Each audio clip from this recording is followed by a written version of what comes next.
Hi. So I realized that I'm going to start putting the lives up on YouTube. So I just wanted to give a quick opening and just be like, hi, this will be a little bit more completely unedited than the podcast is itself. But hopefully you guys like that. I just thought that maybe adding a visual would help a lot of people out. So yeah.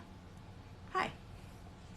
Not that I have anybody joined yet, and it's really hard to see because my glasses are dirty. Let's clean these real quick before we get started here. Because I feel like it was not this hard to see things last time. Oh, because I did this. That's why. Okay. Alright. Hopefully this doesn't look so bad. Hi. Alright. We're going to go ahead and get started here.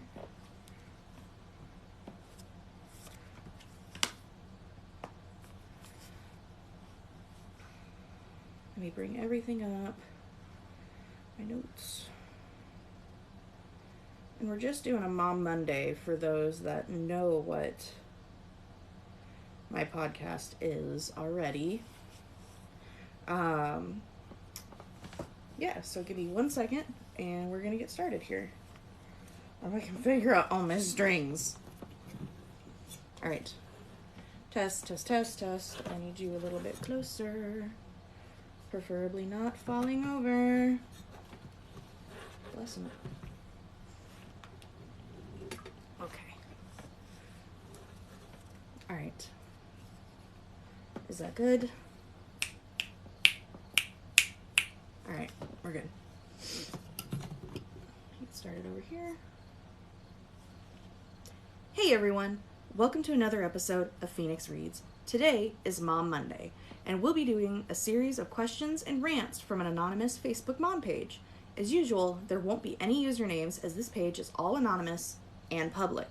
If you have a parental question or rant you'd like my opinion on, feel free to contact me via any of my social media in the description. You will always remain anonymous unless you tell me otherwise. I'll see y'all right after this ad.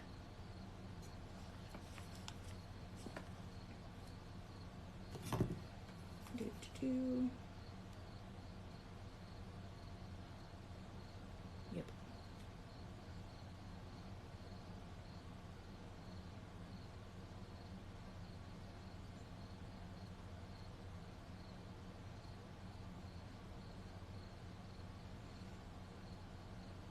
Gosh, which one am I on already?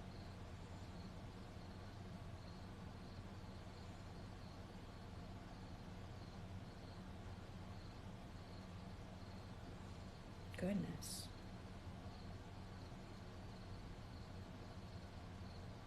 Six is coming up today, so this is 7.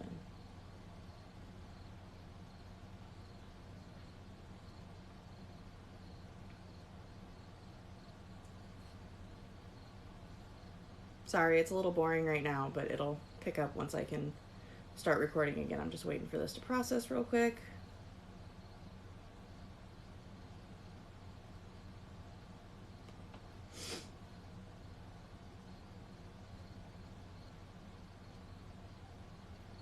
Oh, I also have ones to send. Shit.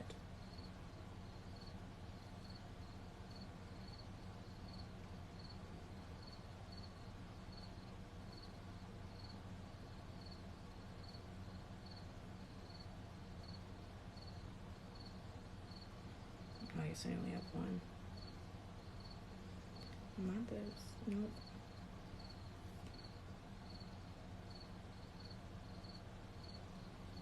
I want the iPad. There we go.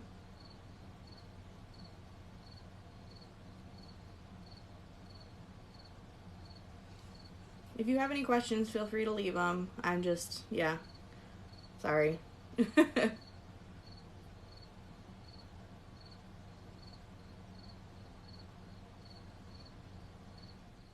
I forgot to do this before I started everything, so just some last minute crap.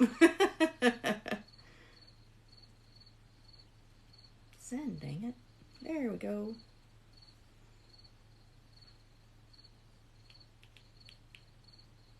All right. Now we can get started.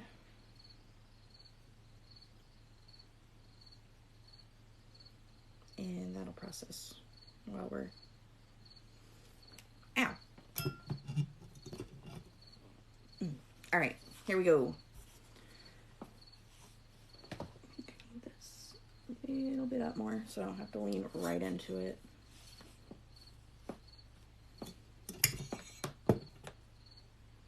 All right, and here we go. All right, so thank you all for listening. Let's get started with the first one. How can I get my stepdaughter to respect the rules in my house? When my stepdaughter comes to my house, she has no regards for how I raise my younger bio children. She refuses to take her shoes off when she comes in because she doesn't have to at her mom's house. She watches these YouTube videos called Jeffy.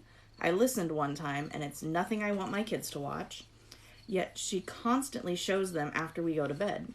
My husband refuses to say something to her because he's afraid of pushing her away, but I have honestly had it with her.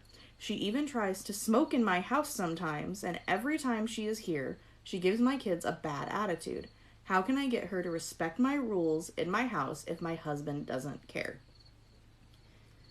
So this is kind of a difficult kind of situation because it obviously feels like there has been issues in the past. I don't know how old this your stepchild is because you didn't really say, but it almost sounds like a teenager, like especially if they're getting to the point where they're doing like smoking and stuff like that. That's definitely a difficult kind of path to travel, especially when it's not your kid, because one of the big things I believe as a stepmom, your place is to kind of like just help dad out. You're not mom unless the other mom is not completely in the picture.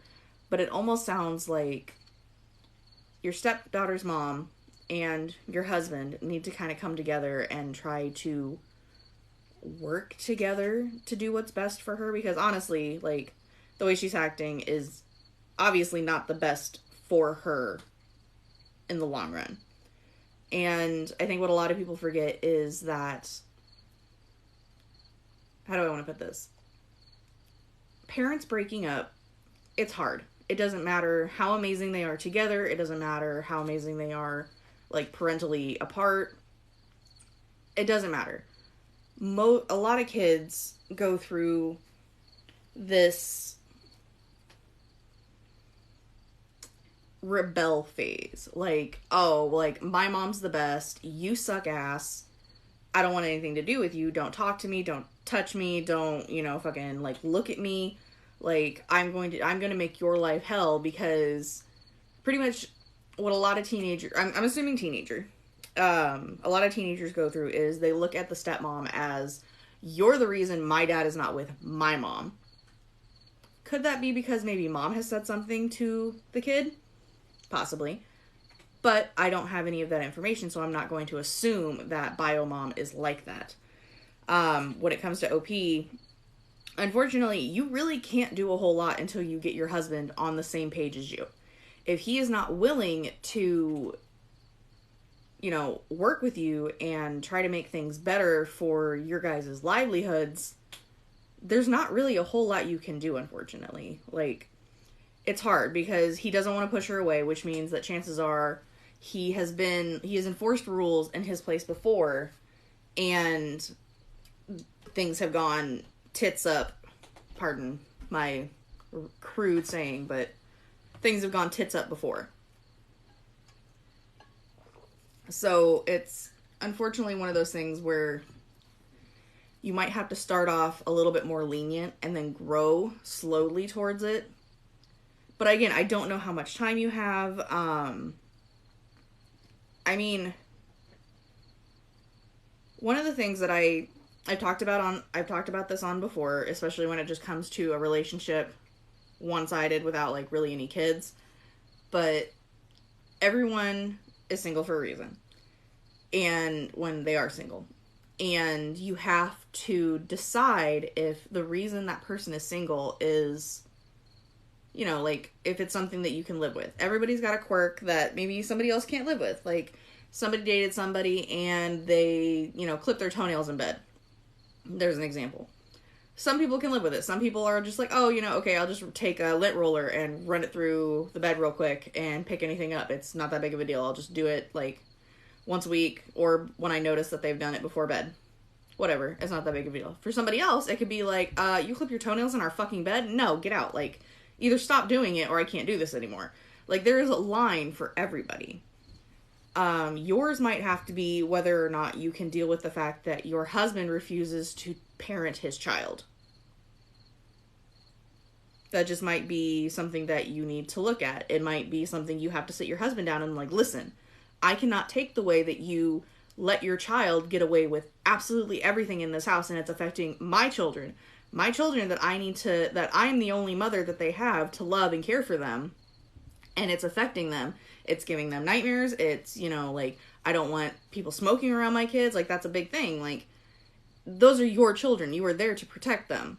Yes, you are also there to protect her as well, but the fact that she is actively going against everything you say, choosing to try to cause some sort of mental or physical harm to your children, at some point you have to say enough is enough and be like, either you need to start parenting your child or me and the kids are leaving.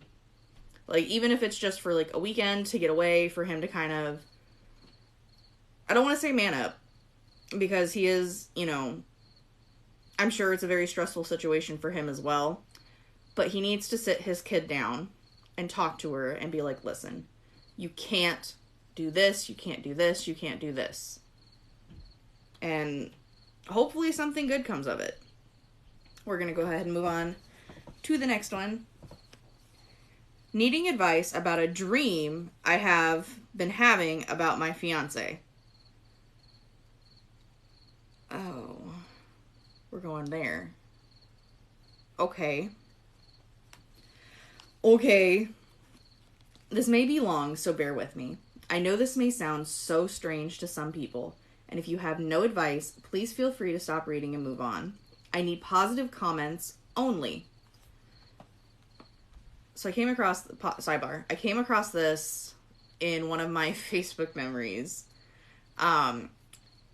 Anytime you are on a, like, group chat type of thing like this, or not necessarily a group chat, but a group forum like this, one of the things that I have learned is anytime anybody says, no negative comments or only good things, like if you don't have anything positive to say, they're completely in the wrong.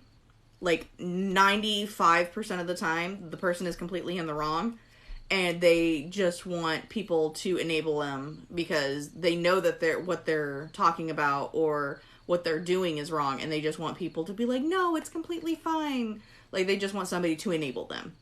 That is what I have found in my 32 years of being on the internet. Not that I've been on the internet for 32 years, but in my 32 years, over half of which is being on the internet, that's what I've discovered. Since I was a kid, I have had dreams that have always, in some way, come true. I predicted my mom's cancer, my dad dying, my sister getting divorced, all of my kids' genders. Everything has come true.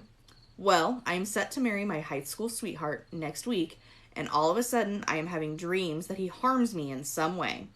He has never been vicious towards me, but I am struggling because it is the same dream every night. It's like we get married and then a switch flips, and I am hurting and screaming. I don't know how to take this. I don't know if I have anxiety or if this is another one of my dreams that is going to come true, and I feel terrified. Like I said, I know how this may sound to some, and I get that, but do any spiritual people have any advice for me? We have been together for 9 years. I know him, at least I hope I do. Okay, so this is my big thing. You do not ever truly, 100% without any flaws, know somebody. I literally do not give a single shit how much you tell each other, how much, you spend time together. It does not matter. You do not know that person with 100% conviction, always able to know what they're going to do, how they're going to be able to react to every single possible situation. I don't care. It is an absolute myth. You do not know somebody that fucking well. It is impossible. Hello? Sorry, I heard something. I think it was a cat. But yeah, you do not know that person as well as you think you do. Just starting off there. Secondly, I have been in a domestic violence situation before. And I talked about it on one of either this last week's episodes is coming out the week I'm recording this. But what you need to focus on is the fact that, yes, you've been together for 9 years. Are there people that are abusive that can keep it together that long? Yeah. Of course there are. There's always going to be that one person that is unfortunately very good at hiding their crazy until after a ring is put on it. Because we were talking about this the other day. I think I was just talking about it with my fiance. And it's like, it is so easy to get married. Like, we just went and got our marriage license the other day. We went down to the courthouse, applied, and we had it within, like, 20 minutes.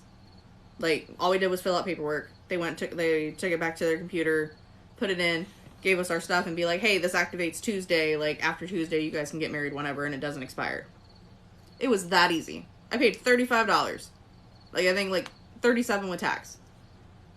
It was that easy.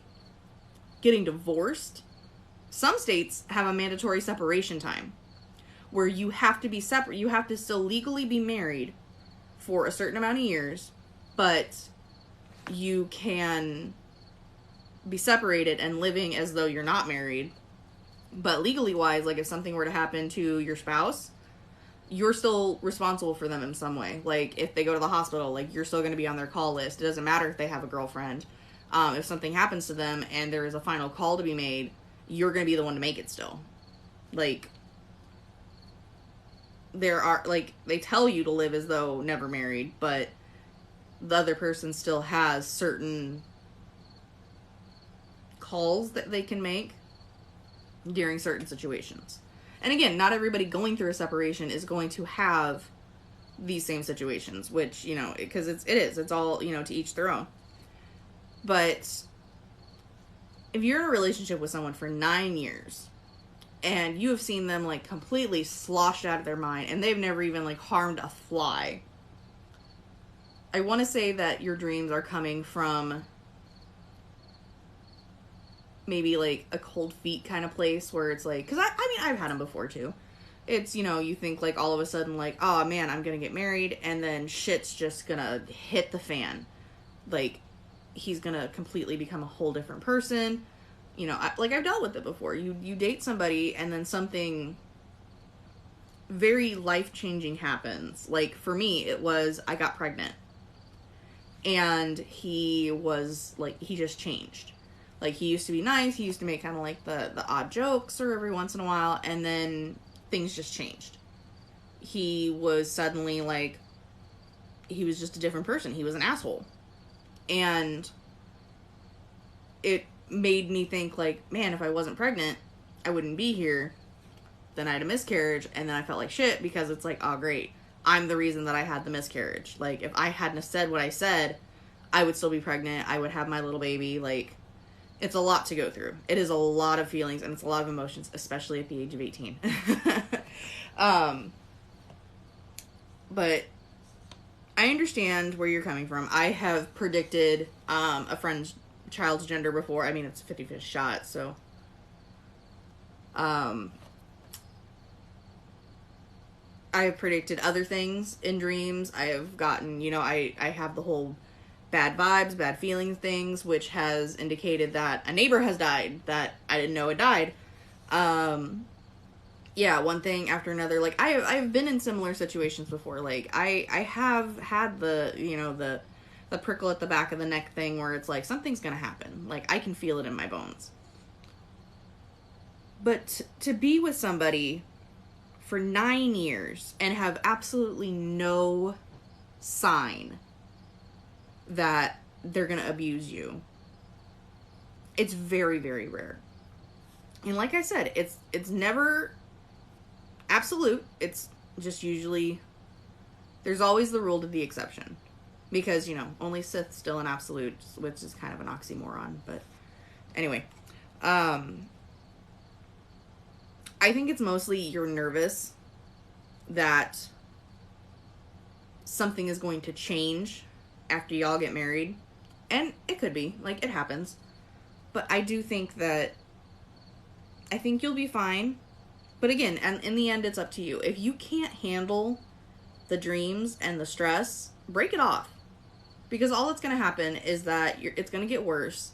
The only other thing I can suggest is, if you guys are as close as you say you are, sit down and talk to him. Tell him what's going on. Explain to him the feelings that you're having. And if he loves you, he'll understand. And maybe he will try to do something to help dissuade these feelings that you're having. Like, he's still your significant other. Sit down and talk to him. It's not that crazy of a thought. Alright. Is anyone else a former foster kid? Is anyone else a former foster kid? I'm a former foster kid. I know the things I remember about my case. Not everything. I was 5 when I was removed. And I was recently given a case file of mine and my siblings. It's complicated. I have 12 siblings. Good Lord. But we'll only be referring to 2 of them and myself in this. Our social worker had accidentally left it at my adopted parents' house, so they've kept it for almost 20 years in their basement. I do occasionally talk to my biological parents, but I'm feeling a little let down. They're the only ones who can answer the questions I have, but they're either lying or trying to make it seem not as bad as it was. Although my past is hard, I've created a beautiful life for myself and family. I'm a little consumed with the whole thing and just want to hear some inspiring stories from other former foster kids. Like me. I'm not a foster kid, but I can relate. My parents were drug addicts, for, as far as I know, from before I was born. So I am a meth baby. My brother was a meth baby, or is a meth baby. And I was raised by my grandmother from the age of 4 up. Well, up until I was 15, 16 when my parents got out, and because they went to prison when I was 11. So I can understand a little bit, but I also saw my mom almost every weekend for the years that she was in prison while she was clean. So I get it. It's hard to not be the first choice your parents make. If anybody is a foster child and would like to share their stories or anything like that, feel free. I can always do a little excerpt on a Future Mom Monday referring back to this. I can tell some of your story if you want to get it out there, if you want to, just kind of maybe have some cathartic ranting or ravings about whatever it is that you want to rant and rave about a former foster kid. Let me know. We'll see what comes of that. All right. Weird feeling down below while pregnant. Currently 29 weeks, and this is my 3rd pregnancy. But did any mamas ever experience a weird sensation in your crotch, like jumping or pulling? It's not lightning crotch. Those who know. And it's not the usual sciatica nerve issues I've been dealing with. I think baby dropped within some time in the last few days, but today I had to drive to my husband's work site an hour away, and the entire time I was driving, the baby would move. It felt like it was trying to escape, or maybe pulling in a nerve. But every time I felt it happen, it would only be on the left side of my crotch. And when it would hit, it felt like it was trying to come out of me. Like something in the inside would pull and it would try to make its way out. I don't know if maybe it was headbutting me or what, but I've never felt that with my other 2 kids. I go to the doctor on Monday for my next checkup, but figured I'd ask here if anyone else experienced it. Okay, so before I do any of my normal sarcastic ass comments, I'm just going to say this. If you are pregnant and there is something going on that you just feel is not right, I do not care how minute or small anyone else makes you feel about it. If you do not feel something is right, go to the doctor. Go to an urgent care, get checked out, because it never has hurt anyone to be overly cautious about it. Especially if you are prone to having miscarriages in the past. Just adding that. Second part, I had a friend, and with her first pregnancy, she swears at one point she felt like baby suddenly reached down, like she was trying to come out, and was like wiggling her hand around down there. So I can truly like understand that some mamas may have this kind of thing happen on like a regular basis, where it just might be like, oh yeah, it's just the way baby is positioned. I think, again, not a doctor. So I would, if anything, I think a lot of doctors' offices nowadays, especially OBGYNs, they have a phone number that you can call during office hours when it's not your doctor's appointment, and just be like, hey, I'm feeling this. Is something going down? Should I go to the fucking doctor, or am I good to at least hold out until my doctor's appointment on Monday? Facebook is not the place for medical advice. I don't care. I don't care how amazing, like, your nurse friends are. Call the people that are getting paid to do it. And just double check. That's all I gotta say about that one. Alright. On to the next one. How can I help my daughter through her father's death?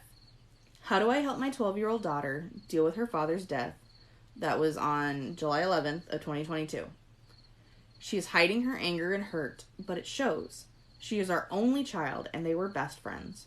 My husband had end-stage kidney failure and was on dialysis for many years.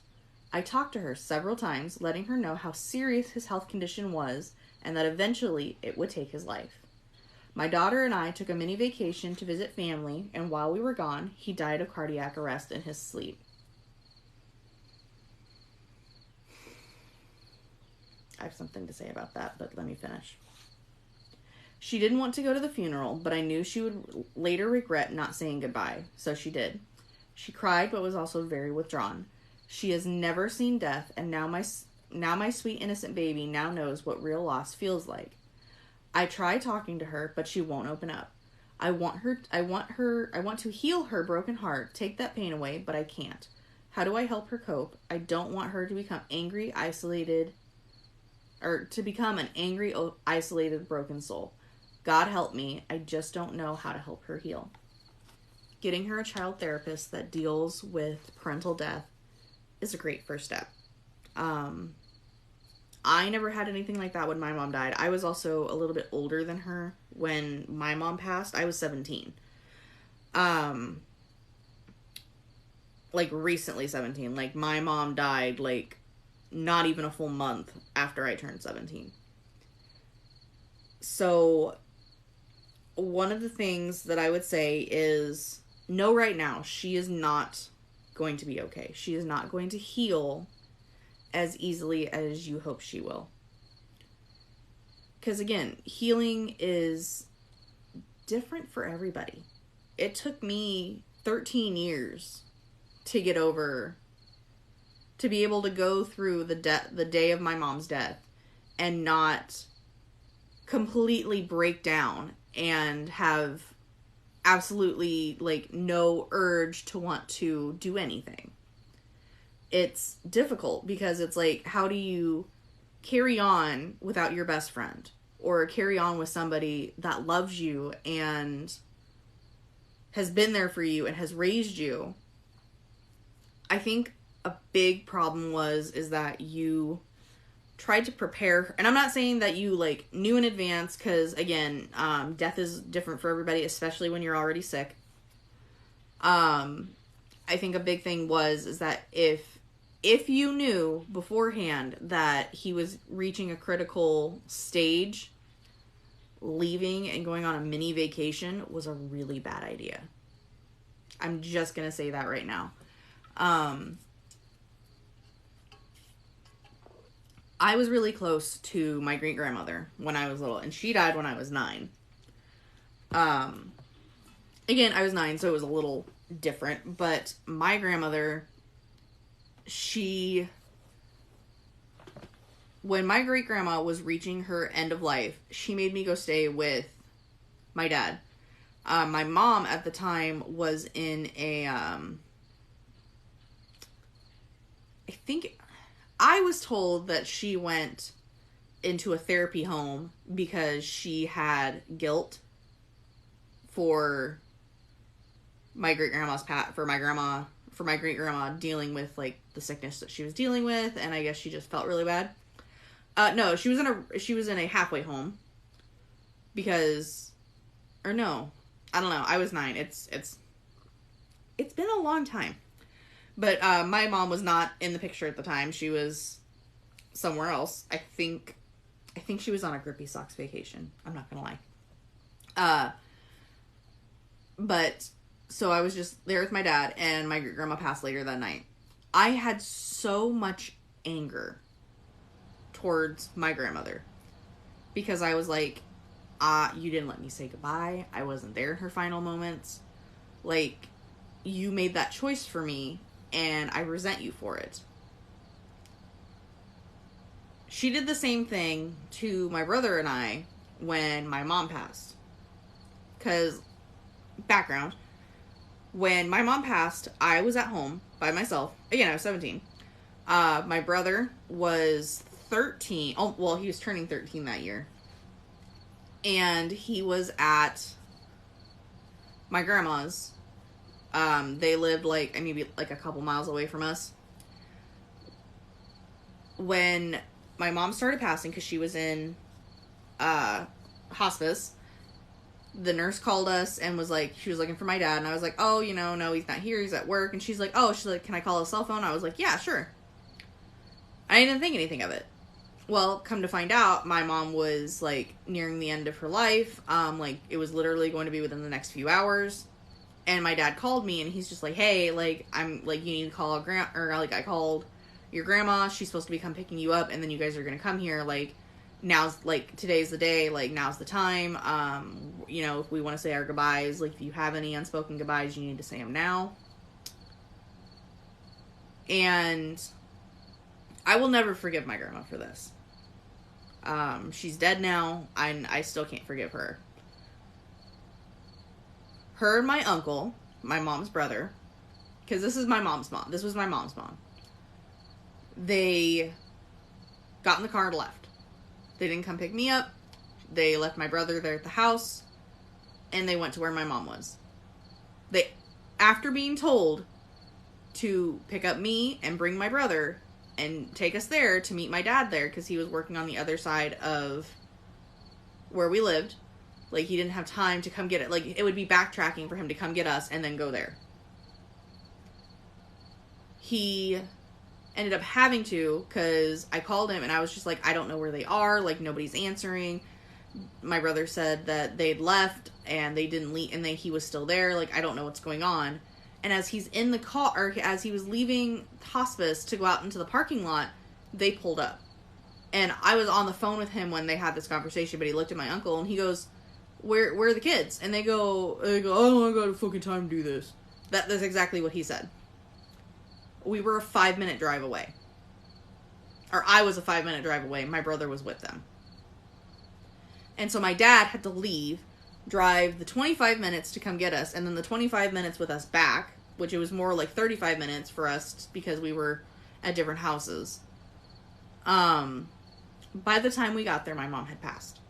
I went to walk into the room. I had a gentleman that worked at the hospice stop me, and he goes, your mother has passed. And I just kind of stared at him for a second, and he goes, well, are you for this room or this room? And I pointed to my mom's room, and he goes, yes. He goes, your mother has passed. I was so angry. I walk into that room, and my grandma's sitting there, and she's crying, and my mom's just sitting in the chair, And, like, you could tell, like, you could see it, like, death on a person, it hits different, I guess you could say. Like, you can physically see, like, a lot of people say they're like, oh, yeah, like, it looks like they're sleeping. And I'm like, no, I could actively see that there was a difference between the way my mom looked just the day before when we brought her back to hospice, because she had been okay enough for us to bring her home for a weekend before we had to take her back.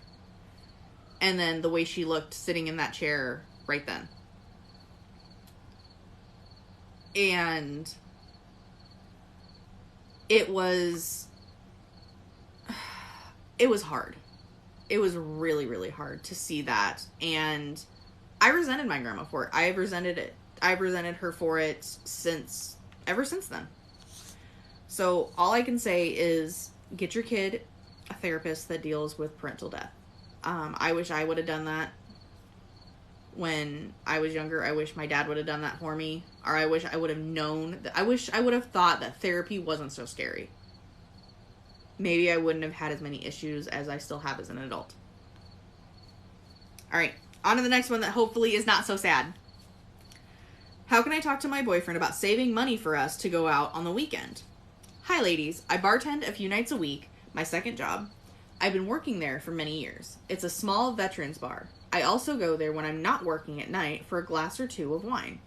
He'll buy it for me. I don't drink much, but I do enjoy having a glass of wine a few days during the week. When we go out on the weekend, I might have 3 drinks. That's it. My boyfriend goes there for beers when he gets off of work and will stay for a while when I'm working too. He hangs with his... I'm assuming that says guy because it says goy. G-O-Y. Or G-O-Y. G-O-Y.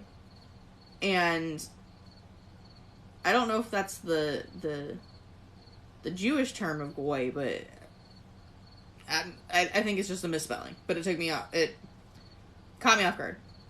He also works there, maintenance work, for a second job. He uses that money for himself and for us to go out on the weekend. He spends a lot of money on beers for himself and buying drinks for all his friends. When it comes to us going out on the weekends, he tells me that he doesn't have much money to spend. It makes me feel bad that he could spend all his money during the week, but when it comes to going out on the weekends with just us two, he complains. I did mention this to him a while back ago. Put some money aside for us to go out on the weekend. He agreed, but he wasn't happy that I said that. But he hasn't and keeps telling me the same thing. It makes me feel bad, like you could spend so much money during the week and you couldn't take me out for dinner and a few drinks. We don't go out to expensive restaurants either. I don't know how to bring this up, again, without him getting upset with me. What should I do? Do I bring this up to him again? Honestly, like, I've already touched on this in this episode. I'm not going to touch on it again. This is probably one of the reasons why he was single.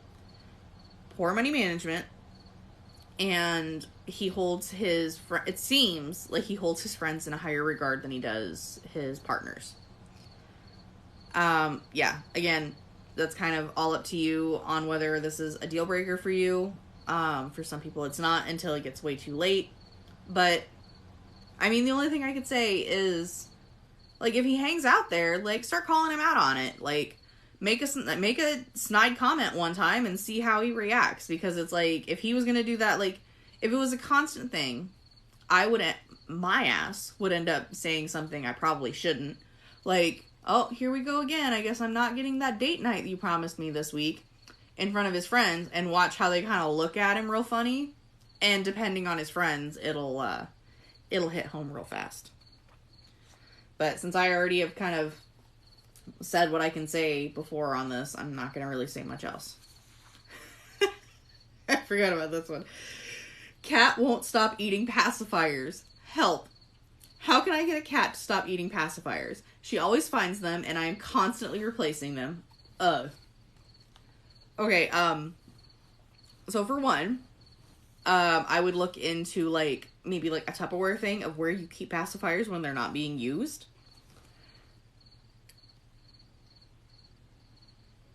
But I know that's not always easy, because we used to keep our cat treats in a Tupperware thing. And my cat would get up there and knock the treats off, and they'd bust open, and then she'd just eat as many as she could, and she'd do it in the middle of the night when nobody could stop her. We just stopped keeping treats in the house at that point, because Jesus Christ. Because at the time, she was also free feeding, so she had no need. Like, she wasn't starving. She wasn't like, oh my God, I can't wait another 3 hours and 20 minutes until breakfast. No, she's just a chunky bitch. I don't know if there is some sort of baby safe stuff that you can put on a pacifier that makes it smell bad to a cat that they won't want to chew on it anymore. But yeah, I would definitely look into those plastic, like pacifier containers maybe, and keep them in there. Like, I don't know what all new and hip gadgets are out there for stuff like that. So, I mean, that's a really, really unique situation. I do, however, hope that you find something that works. All right. My son's father felt he had a right to cheat on me. Advice? Dump his ass. If you're still together. If not, tell him to go fuck himself. So I found out my son's father cheated on me after I had the baby a few times. I confronted him about it. He didn't deny it. He said he was sorry, that he knows he effed up. Yes, he did. Well, today we were talking about something and I brought up his cheating and he says, it's not about you. It's about my son. I provide for my son. What the hell does that mean? Because in my understanding of what he says is, I cheated on you, but it's okay because I provide for my son. I don't care about you. So you think you have a right to cheat? Which the only thing he provides is a roof over his head, which is good, but not everything. And he was drunk when he said that. Well, it sounds like y'all are together. And if y'all are still together, y'all need to not be together because that man is not going to change. I can tell that right now. If he thinks that just because, he, pays to keep a roof over your son's head but provides absolutely nothing else, that is a baby daddy, not a father. Just putting my 2 cents out there.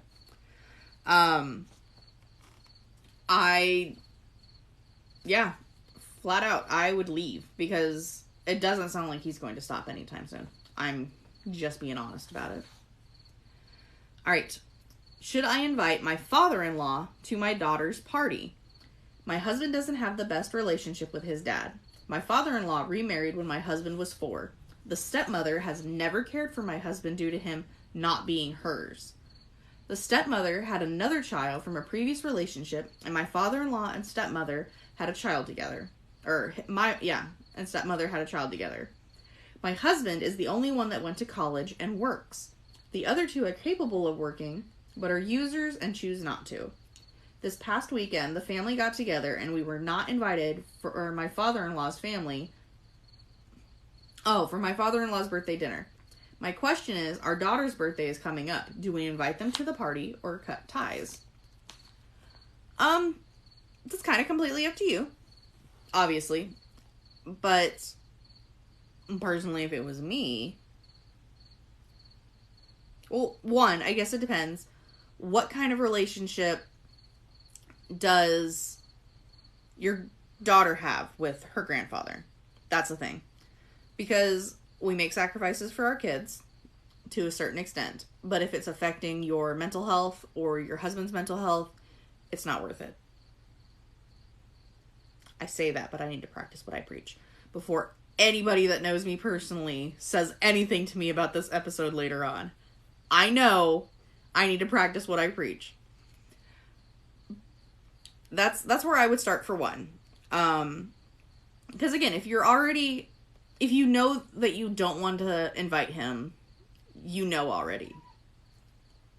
Because you're torn on it, that means that obviously he does bring some positivity into your life.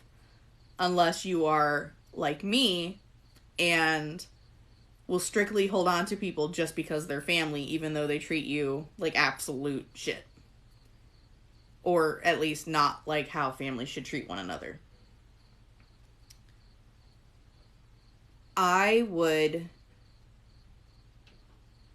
just let them know. I would first of all ask, just because I'm a nosy bitch. I'd be like, why didn't we get invited to, you know, your birthday party? And then I would probably go from there to see, like, what he says, or what, like, their excuse is. I say excuse. And just kind of go from there. That's what I would do. And then afterwards, like, if it's a good excuse, like, if something, like, if they actually, like, took you guys into thought for something like that, like, if it was like, oh, well, we go this place, and we know that you guys don't like it, but your father-in-law really likes it, so, like, we just didn't invite you guys, next time we'll at least extend out an invitation, and then you can say no. I think it would depend on there, but yeah, I would at least, like, just ask why, and then kind of go from there. Should I tell my sister what her husband said? My sister's husband confided in me and my husband how much he does not want kids. He married my sister and fills her head with the idea that he wants kids, but he truly doesn't, since he already has an 11-year-old. Should I tell her or continue minding my business? I think it depends on how close you and your sister are, because that's a big thing. Like, I know for a lot of people, like, kids are, like, a goal in life. Kids are on their goal list of get married, have a house, have a loving husband, have kids. I know, like, for me, that was a big thing for me when I was younger. Like, now I'm kind of at the point where it's like, you know, like, if I had never had a kid, I think I'd be okay. But at the same time, I know that if I had still not had a kid by the age I am now, I would be like, I really need to have a kid before I'm 40. Like, I really want a baby. Like, I really want a baby. And now I'm just kind of at the point where I'm just kind of like, you know what? Like, I think I really could care less either way if I had another kid. Oh, no, I definitely don't want another kid. I know that much. But no, I love my kid. I love my kid to death. He's amazing in all his flawed ways, despite how we drive each other up the walls sometimes. But if this is an end-all be-all for her, like, if she has told him in the past, which, if he keeps filling up her head, it sounds like she has. Like, if kids are a deal-breaker for her, she absolutely deserves to know. Nobody should ever be tricked into staying into a relationship on the precedence of something that is important to them. Like, you know, not being cheated on. Or having kids. Like, don't ever lie to your partner. If you absolutely do not want kids, there are other women out there that do not want kids as well, and you can find one another. I think this will be our last one. Would you be upset if your mom made a comment about your weight? I grew up with my grandma constantly making comments about my weight, so, yeah. Would you be offended if your mom said you look like you put on weight? Granted, I have always been big, and maybe I am being sensitive about her words, but they made me feel some type of way. Why do you care about my weight? So, depending on your mom's age, I know a lot of people, that it's definitely an older generation type of thing. My grandma cared about my weight a lot, but to the point where she gave me an eating disorder, mental health issues, body dysmorphia, and yeah. I remember being called fat at the age of, 8. I remember going to Christmas dinners after I had become an adult and wanted to spend time with my family, and she would make comments about how I looked like I had gained weight. Like, I remember her being obsessed with my weight, despite the fact that she, again, raised me and was the one providing the food and how much I ate. I just want that to sink in to everybody for a moment. And yeah, like, I was not an obese kid, like, at all. Looking at pictures, I was not an obese kid. Like, despite all the drama and trauma that I was going through, like, I was not an obese kid. She had absolutely no business calling me fat the way that she did, or making the comments that she did about my weight as a child. Or even as an adult, because one, I'm an adult and it's none of her fucking business anymore. Because there's a difference between, I think, between calling out somebody on their weight because you're concerned about them and because it's becoming an issue and affecting their life in other ways, or just wanting to be an absolute bitch. I said what I said. Because, yeah, honestly, like, I would be like, unless you're coming at me from a place of love, don't comment shit about my weight that I can't control. Because, again, some people can control it, some people can't. If it's something that you cannot control, like, I'd be like, listen, like, I'm having issues. I'm working on them with my doctor. You're going to have to bear with me right now. I absolutely do not think that your feelings are invalid. Because they are. They are completely valid. Your feelings are valid. If my mom said something like that to me, I'd feel some type of way too. But that is going to be the end for us today.